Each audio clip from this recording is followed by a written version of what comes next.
আজকে সেই সংবিধানকে রক্ষার স্বার্থে আমরা যখন এই ব্রিগেড মাঠে আমরা লক্ষ কণ্ঠে আমরা সংবিধান পাঠের সিদ্ধান্ত নিয়েছিলাম, নেওয়ার পরে যখন আমরা আমরা গিয়েছিলাম সেনা আধিকারিকদের কাছে, অফিসারদের কাছে, তেনারা আমাদের আশ্বাস দিলেন যে ঠিক আছে, আপনারা মহান উদ্যোগ নিয়েছেন, অবশ্যই আপনারা পারমিশন পাবেন। কিন্তু আজকে যখন আমাদের ওনারা চিঠি করলেন, আজকে আমাদের ডেট দিলেন যে আপনারা আসুন, আপনাদের সঙ্গে আমরা মিটিংয়ে বসতে চাই। তা সেনা কর্তারা আমাদের সঙ্গে বসলেন, বসার পরে ওনারা বললেন যে আমাদের এখানে 31শে মার্চ পর্যন্ত আমাদের সেনাদের ট্রেনিং চলছে, এখানে আপনাদের পারমিশন আমরা দিতে পারবো না। আমি তখন বললাম যে সাহেব, একটা দিনের মামলা, যদি প্রয়োজন হয় আমরা রাতে এখানে মঞ্চ বাঁধবো, একটা দিন রবিবার সরকারি ছুটি আছে, আপনাদেরও ছুটি আছে, ওই দিন আমরা এখানে লক্ষ কণ্ঠে সংবিধান আমরা পাঠ করব। তার সাথে সাথে এখানে আমরা দাঁড়িয়ে প্রত্যেকটা স্কুল কলেজ, প্রত্যেকটা জনগণের কাছে আমরা আমার দেশের সংবিধানটাকে পৌঁছে দেওয়ার আমরা আহ্বান করব।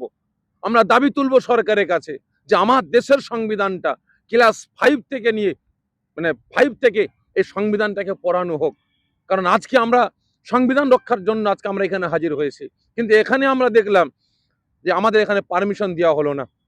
আমাদের বলা হলো যে আপনাদের সময় দিচ্ছি, আপনারা ভেবে দেখুন, হয় শহীদ মিনার বলুন আমরা দেবো, আরো কয়েকটা মাঠ বললেন সেখানে দেবো, কিন্তু ব্রিগেড এখন দেওয়া যাবে না 31শে মার্চের আগ পর্যন্ত।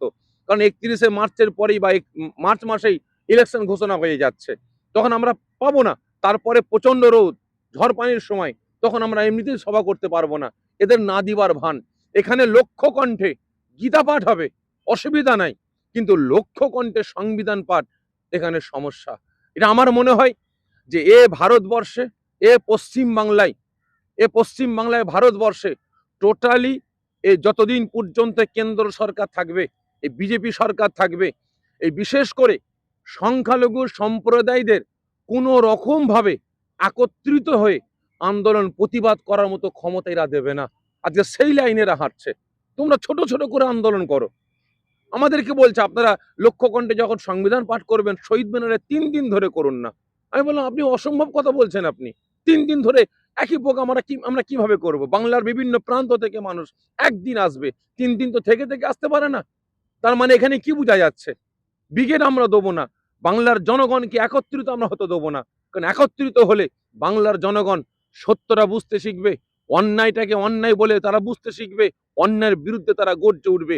এটাকে যুকোনো ফিকেরে রুখতে হবে। আর যারই কারণে এই ব্রিগেড মাঠে লক্ষ কণ্ঠে সংবিধান পাঠটা বন্ধ করলো। ওনারা 3 দিন সময় দিয়েছেন যে আমরা যদি শহীদ মিনারে করি পারমিশন দেবে, বা অন্য কোনো মাঠ করি পারমিশন দেবে, কিন্তু ব্রিগেডে পারমিশন দেবে না। আমার সাথে আমার অ্যাডভোকেট ফিরোজ ভাই আছেন, আরও অ্যাডভোকেট আব্বাস ভাই ছিলেন, তিনি হাইকোর্টে চলে গেছেন, আরও আমার অ্যাডভোকেট ভাইরা আছেন, আপনার বিভিন্ন কোর্টের আইনজীবীরা আছেন।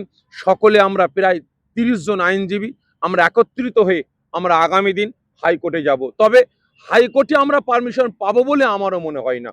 কারণ সবথেকে বড় জিনিস, বিগত দিনে ওয়াকফ সম্পদকে রক্ষার স্বার্থে, মসজিদ মাদ্রাসা রক্ষার স্বার্থে, আমরা মুসলমান আমাদের অস্তিত্ব রক্ষার স্বার্থে যখন কেন্দ্র সরকারের কালা আইনকে প্রত্যাহারের জন্য, কালা আইনকে শেষ করার জন্য যখন আমরা এই ব্রিগেড ময়দানে যখন ডাক হয়েছিল, সারা পশ্চিম বাংলার মুসলমান, সারা পশ্চিম বাংলার হিন্দু সম্প্রদায়, প্রত্যেকটা সংখ্যালঘু সম্প্রদায় যখন তারা গর্জে উঠেছিল আমরা ব্রিগেড ময়দানে যাব, আজকে আমরা মুসলমান ভাইদের পাশে দাঁড়াবো, মসজিদ মাদ্রাসা ওয়াকফ সম্পদকে রক্ষা করতে হবে। সে সময় তারা বাহানা দিয়েছিল কি, যে আমাদের ট্রেনিং চলছে, আমরা মাঠ দিতে পারবো না। হাইকোর্টে গেল, হাইকোর্ট